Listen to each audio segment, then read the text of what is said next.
Question 2a. Find all values of x in the range 0 to 2 pi, satisfying the equation cos 2x plus sin x equals 0.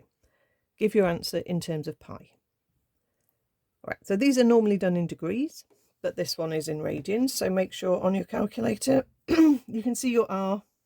Okay, so if you need to check or you need to change it, find your settings menu on the black and whites. You press shift menu to get the setup. Okay, look for where you can change your angle. Okay, and then you can change it to whichever one you need to be in, radians or degrees. Okay, so cos 2x is the double angle. We have various versions of cos 2x.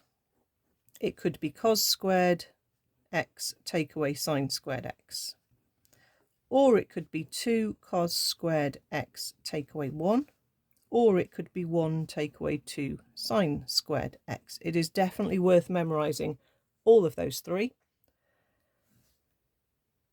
The one we could do with using is the third one, because then it's going to turn it all in terms of sine squared. Okay, so 1 minus 2 sine squared x plus sine x equals 0. So we've got a quadratic. Let's tidy it up and make our terms on the same side with a positive on the squared term. So we've got positive 2 sine squared x, take away sine x, take away 1. Okay, that probably will factorise because it is the trig equation question. So I'm going to have a go at factorising it. If you really struggle factorising, you can have a look on the calculator and do your equation menu, and then you'll be able to work out what your brackets would have been. But ideally you should be able to factorise, especially one like this, because it's a 1 and a 1. The 2 sine squared x can only split as 2 sine x and sine x, so I just need to look at that and make sure my middle term works and the signs all work. So to get minus 1 sine x, I need a minus 2 and a plus 1. Okay, and then my minus times my plus 1 gives me minus 1. So that's fine. I'm happy that that line is right.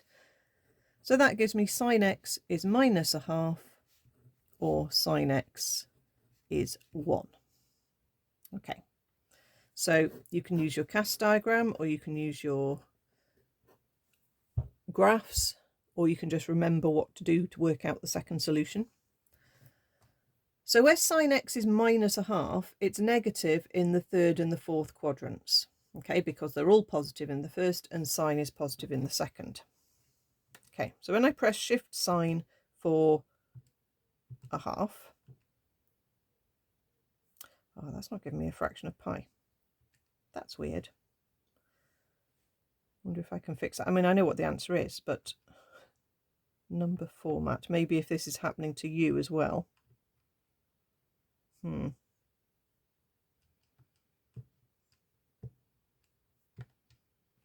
Oh, that's because I pressed sign.